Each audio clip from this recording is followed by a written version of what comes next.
If you've ever wondered what it feels like to be the family punchline at a holiday dinner, I can tell you, it's humbling, exhausting, and, if you're petty enough, a golden opportunity for later. My name's Jordan. I'm 25, single, and, until recently, your friendly neighborhood door sprint driver. You know, the guy with the insulated red bag and permanently cold fries. The guy who gets $3 tips and blank stares. The guy my mom once introduced at church as between career paths. Yeah, that guy. I grew up in Easton, Ohio. Not the farms and freedom part. More like the 3-bed, 2-bath on a good day part. We weren't poor, but we weren't comfortable either. My parents, Glenn and Tricia, worked hard but played favorites. And their favorite was my older brother, Daniel. He was always the shiny one. Football scholarship, business degree, fiancée named Brooke with 700 Pinterest boards for their wedding. The whole suburban royalty starter pack. Me? I liked computers. Didn't love school. Dropped out of community college after 2 semesters and a panic attack in algebra. After that, my resume looked like a game of Mad Libs. Car wash, hardware store, late-night stocking shift at Walmart, and eventually, delivery driver. Flexible hours, fast-paced environment. Translation, cold hands, weird customers, and your car smells like soy sauce forever. But I was okay with it. Not thrilled, not proud, but okay. Which brings us to Thanksgiving last year. I showed up to my parents' house wearing my work hoodie because I literally just came from a double shift and still had a half-warm McRib in my passenger seat. I was 20 minutes late. Sue me. Look who finally arrived, my mom sang out as I stepped inside. The delivery guy's here, everybody. Hope you brought napkins. Cue laughter. My cousin Marissa choked on her wine. My dad smirked. And Daniel, my golden boy brother, raised his glass and added, "Don't forget the tip, folks. You know how they get." I laughed, because if I didn't, I'd scream. I sat at the far end of the table, next to the radiator that always clicked like a metronome for awkward family tension. They passed the cranberry sauce past me. Didn't even make eye contact. I wasn't a person, I was a side character with a name tag. Every time I tried to speak, someone cut me off. I delivered to this huge mansion in Maple Heights last week. I started. "Oh, speaking of mansions," my Aunt Kathy jumped in. "Daniel's looking at new builds in Rockport." I should have left. I should have said something clever and walked out dramatically like in a Netflix show. But instead, I stayed. Ate my overcooked turkey, made small talk with Marissa's crypto trading boyfriend, and tried not to think about how small they made me feel. Then came the punchline of the night. "So, Jordan," Daniel asked, carving his second helping like he was hosting the damn Food Network, "when are you going to get a real job?" I looked up, fork midair. My mom winced. My dad sipped his wine, pretending not to hear. "I mean," Daniel continued, "I know you've got your little delivery hustle or whatever, but like, what's the plan? Just forever?" The room went quiet. My chest tightened, but I smiled. Smiled so hard my jaw cracked. I tapped my fork against my plate. "Well," I said, "last month, I delivered to this guy who tipped me $100 just for being on time." Marissa raised an eyebrow. "Seriously?" "Yeah," I nodded. "Turns out he owns a tech investment firm." Daniel smirked. "Did you hand him a resume with his pad thai?" Laughter again. More cranberry sauce. I didn't push it. I let it slide. Because deep down, I knew something they didn't. The guy didn't just tip me. He offered me a job. After that Thanksgiving dinner, I went straight back to my beat-up Hyundai and sat there in the driveway longer than I should have. My hands were still cold from the shift. My ears were still ringing from the passive-aggressive jokes. And my heart. Yeah, it was doing that thing where it feels like it's hiding in your stomach. But here's the thing about being underestimated your whole life. You learn how to move in silence. That delivery I mentioned at the dinner table? Let me tell you what really happened. It was a Thursday night, right before Halloween. I was running behind because some guy ordered 4 bags of groceries and didn't tip a cent. I was already cranky when the app pinged me with an address in Maple Heights, aka Money Mountain, where the houses have gates, and the mailboxes are probably smarter than I am. The order? 1 vegan protein bowl, extra guac. Tip pre-added, $60. I almost drove off the road. The house looked like it belonged in a movie. Big circular driveway, lit-up walkway, those creepy lion statues staring you down. I half expected a butler to answer the door. Instead, it was a guy in a hoodie and gym shorts. "Thanks, man," he said, grabbing the bag. "Hold up. You Jordan?" I blinked. Yeah? He smiled. You delivered to my office last week, remember? My assistant said you were super polite. First on-time driver we've had all month. I nodded, doing that awkward haha thanks thing people do when they're not sure where a compliment is going. Then he hit me with it. You do this full time? He asked, tilting his head. I shrugged. For now. You ever work with logistics systems? That made me pause. I mean, not professionally, but I've kind of reverse engineered the DoorSprint app just to get better payout zones. Also did some back-end stuff for a local sandwich shop once. He grinned. You code? A bit. Taught myself. Nothing fancy. He handed me the food, then pulled out his phone. You gotta resume? I almost laughed. You mean, like in my car? Email works. Here. He handed me a business card. Thick, heavy cardstock. Clean font. No cheesy tagline. Just his name, title, and a company I vaguely recognized from LinkedIn rabbit holes. Thomas L. Brenner. Partner, Axion Core Ventures. Shoot me a message, he said. I think I've got something that could work. I sat in my car after that delivery, staring at the card like it was a golden ticket. Then I looked at the soy sauce stain on my hoodie and laughed. No way was this real. But I sent the email anyway. Just a quick intro, attached a PDF of the only resume I had. Half-baked, slightly outdated, with bullet points like efficient multitasker and proficient in Microsoft Excel, which was code for, I once made a color-coded grocery list. 2 days later, he replied, I didn't tell anyone. Not my mom. Not Daniel. Not even my roommate, Malik, who once FaceTimed me just to ask if jalapeno bagels were a cry for help. It wasn't a pride thing. It was survival. Every time I tried to share something real before, it got twisted into a family joke. My childhood science fair project? Daniel turned it into NASA for Dummies. The time I tried a coding boot camp? My dad asked, so you're learning how to plug in computers? I'd learned to keep things to myself. But inside, I felt something shift. It wasn't about the money, or even the job. It was about being seen. Like, really seen. 2 weeks later, I was sitting in a downtown office with floor-to-ceiling windows, talking to Thomas and his team about a junior analyst role focused on vendor integration. They offered me the position that day. I didn't cry, but I did have to step into the bathroom afterward and stare at myself in the mirror like I didn't quite recognize the guy staring back. Same hoodie, same delivery guy, but now I was something more. I didn't quit DoorSprint right away. I know most people would have done the dramatic, I'm out of here, exit, but I kept grinding shifts while starting the new gig. Why? 1. I still needed the money. 2. I wasn't ready to tell anyone. Not until I had proof it was real. Not until it was mine. My days were suddenly split. Corporate onboarding calls in the morning, spreadsheets and data reviews in the afternoon, and late-night food deliveries with Drake on shuffle and cold mozzarella sticks in the passenger seat. It was exhausting, but it was the good kind of tired. The kind that comes with progress. Meanwhile, back at the family circus, nobody knew a thing. Mom still sent me texts like, Daniel just got promoted again. Partying face, so proud of our little CEO. And when I told her I couldn't make Sunday dinner because of a project, she replied, Oh, honey, that delivery app makes you work Sundays too? Hope you're saving up. Yes, Mom. Saving. Like when I skipped breakfast to afford coolant. But that wasn't my reality anymore. By early November, I was moved into the actual office downtown. I had a badge, a nameplate. I wore button-ups that didn't have ketchup on them. My boss even asked me to lead a vendor review call, something Daniel, Mr. MBA, had once failed spectacularly at, according to one of his now ex-girlfriends. And then, the Thanksgiving invite arrived. It came in the family group chat. Our cursed digital town square. My mom typed it like a royal decree. Thanksgiving at our place again. 3 p.m. sharp. Bring your appetites, and a dish if you can. Can't wait to see everyone. Even our favorite delivery guy winking face. Yep, there it was again. The delivery guy. Everyone reacted with the usual barrage of gifs and LOLs. Marissa dropped a turkey emoji. Aunt Kathy said she'd bring stuffing and the drama. Even Daniel chimed in with, just make sure Jordan doesn't eat all the pie before the guests arrive this year. I didn't reply, not because I was angry, but because I had a plan. Thanksgiving morning, I woke up in my new apartment, not the basement shoebox I'd been living in before.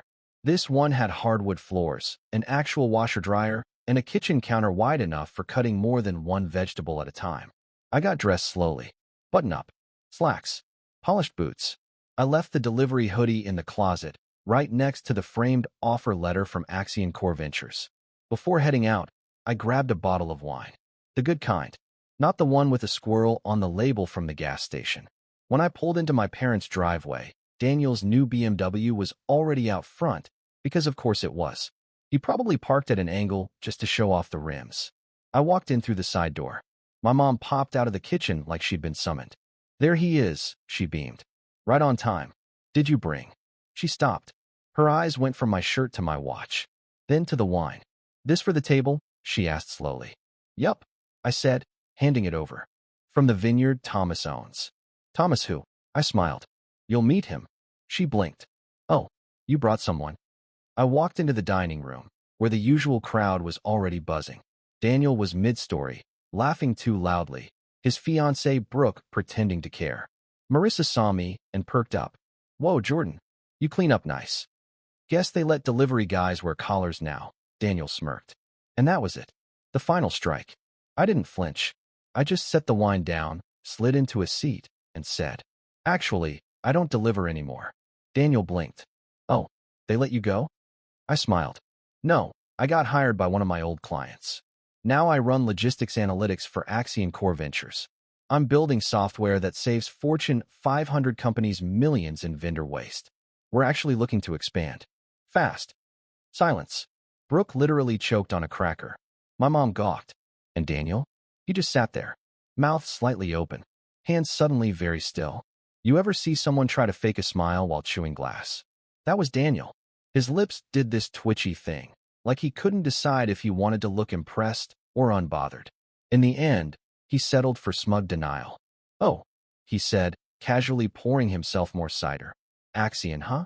I think I've heard of them. Tiny little venture outfit, right? Early stage stuff?" I tilted my head. "Well, we just closed a Series D round at $220 million.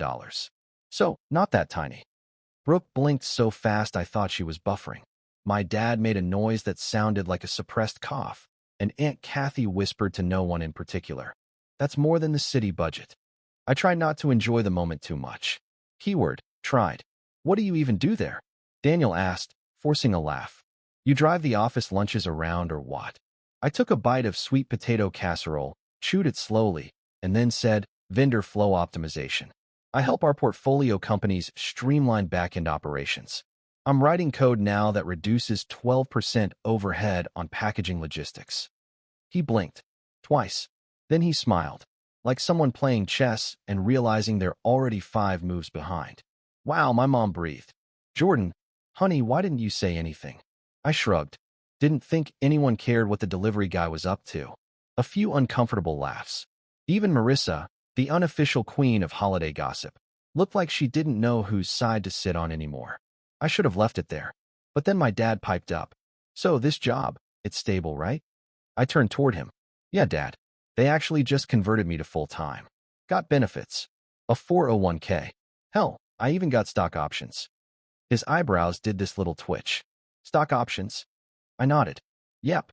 Not bad for someone who was just dropping off sandwiches, huh?" To his credit, my dad didn't argue. But he did suddenly seem very, very interested in what I had to say, which was weird, considering he once asked me if backend meant plumbing. The rest of dinner got strange. All of a sudden, they were asking me questions. Like real questions. "What's your office like? You write actual code? Like, with numbers? Do you work with investors directly?" Even Daniel was faking curiosity now. "Axion doesn't happen to be looking for consultants, right?" he asked, stabbing his turkey a little too aggressively. I grinned. We're hiring for ops analysts. Entry level. Starts around $85,000. Brooke almost knocked over her wine glass. My mom's eyes widened. Daniel tried to play it cool, but I could see the calculation in his head. 85,000. Entry level. For the guy who used to smell like chicken tikka and Febreze. That's when I saw it. The shift. No more jokes. No more smirks. Just silence and chewing. For the first time in years, I wasn't the family embarrassment. I was the upgrade. Later that night, as everyone migrated to the living room for football and pies, Daniel found me on the back porch. It was freezing. I had a mug of black coffee in my hands, the ceramic warm against my fingers. He stepped out and closed the door behind him. You're really doing this, huh? He said, voice low. I didn't respond.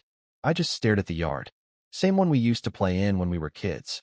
The one where he once buried my toy robot because I looked at him wrong. I mean, he continued, I always figured you'd land somewhere eventually.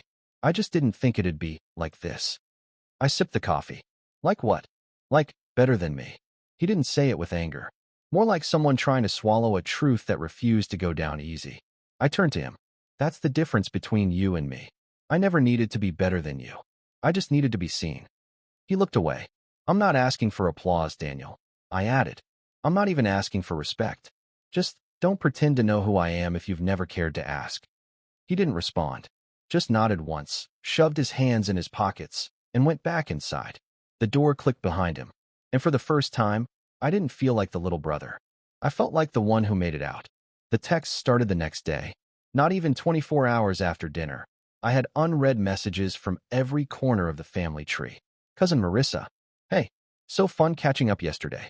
Also, my roommate's boyfriend is job hunting. Any chance your company needs help with, like, marketing vibes or something? Uncle Brian. Jordan, that company of yours hiring accountants? Asking for a friend. And by friend, I mean me. And then the one that really sealed it. Daniel. Hey, I was thinking about what you said. Really proud of you, man. Seriously, if you ever need a reference or a partner on a side project, let me know. I've got some ideas. Ah, yes, the classic. I just remembered your useful tone shift. Look, I wasn't mad. Honestly, I expected it. People always circle back when they realize they left money, value, or a smarter version of you at the table. But what I didn't expect was my mom calling me the following Sunday like she was hosting a charity gala. Sweetheart, she said, voice syrupy as warm syrup. Your father and I were talking, and we thought, well, wouldn't it be wonderful if you hosted Thanksgiving next year? I nearly dropped my coffee mug. What? You've got that nice new place, and with your fancy job now, we thought maybe it'd be, you know, a symbolic gesture. A family full circle moment. I could hear my dad grumble in the background.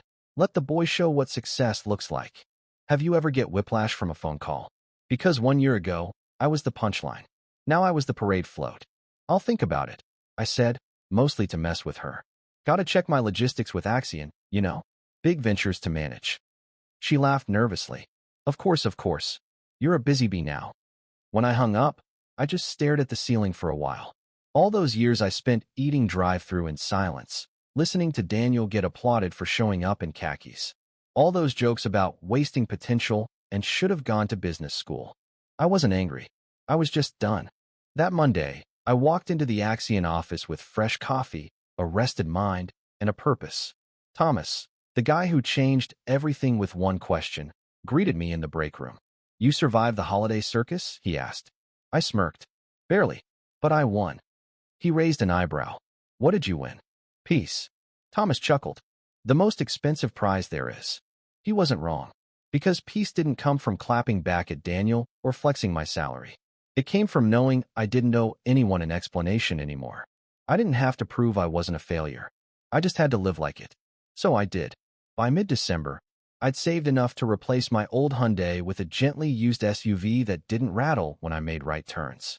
I took a week off around New Year's and flew to Colorado. First real vacation in 5 years.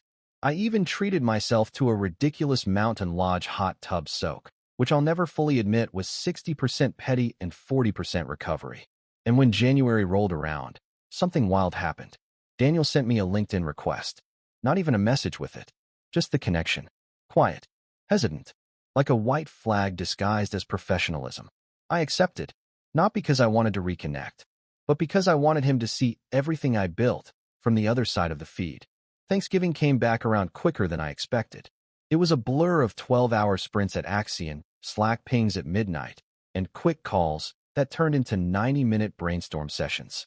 But for the first time in my life, I didn't feel drained by it. I felt useful. Like I wasn't just spinning my wheels anymore. Like I was actually building something that had my name on it. And as November crept in, my phone lit up again. Group chat revival. So excited for this year's feast. Daniel and Brooke just RSVP'd. Jordan, are you still good to host? Your table seats how many again? Eyes. Let's rewind for a second. Yeah, I said yes. I agreed to host Thanksgiving. Not because I wanted to show off, Not because I forgave the years of being sidelined, but because I wanted to do it on my terms. And because I had a plan. I rented a long wooden table from a local company. Rustic, warm, looked like it came from a Pinterest board titled Harvest, but make it vengeful. The table seated 12 comfortably. I invited 10. Everyone else could sweat over folding chairs. The apartment looked amazing. Candles flickering. Herb roasted turkey I actually cooked, with a little help from YouTube and Panic. My living room had soft jazz playing from my Bluetooth speakers and the faint scent of rosemary and cinnamon. When the doorbell rang, I didn't flinch. I was ready. Daniel walked in first, holding a bottle of wine like he was entering a magazine shoot. "Nice place," he said, eyes scanning the room like he was appraising the drywall. "Didn't realize Axion paid this well."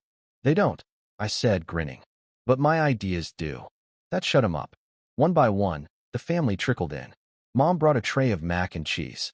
Dad brought unsolicited advice. Marissa brought a date who wore shoes indoors. She apologized for that later.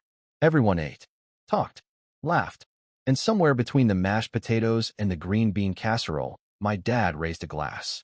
"I just want to say, Jordan," he said, voice suddenly hoarse. "We're proud of you. All of us. You did good." A few nods followed. Even Daniel gave the smallest of smiles, like it physically hurt him to admit it. And then, as we cleared plates and I poured dessert coffee, I pulled out a small envelope. "I made place cards," I said casually. "Late, I know." Each card was handwritten. Simple, elegant, but one had a tiny sticky note attached. Daniel squinted. "What's this?" He peeled the note off. It read, "Reserved, for the guy who used to call me delivery boy. Welcome to my table." Silence. Then Brooke let out a quiet gasp. Marissa choked on a sip of cider and laughed out loud. My mom opened her mouth and promptly closed it. Daniel stared at me. For a second, I thought he'd say something slick. But then he just nodded and sat down. No jokes, no deflection, just acceptance. The night ended with leftover containers passed around and sleepy hugs at the door. I locked up, turned the jazz down low, and sank into the couch with a slice of pie and the last sip of coffee. I wasn't angry anymore. I wasn't even smug. I was just still, peaceful, because I'd earned my seat. Because they didn't give it to me, I built it. And next year, if they wanted another seat at my table, they'd better bring more than just cranberry sauce.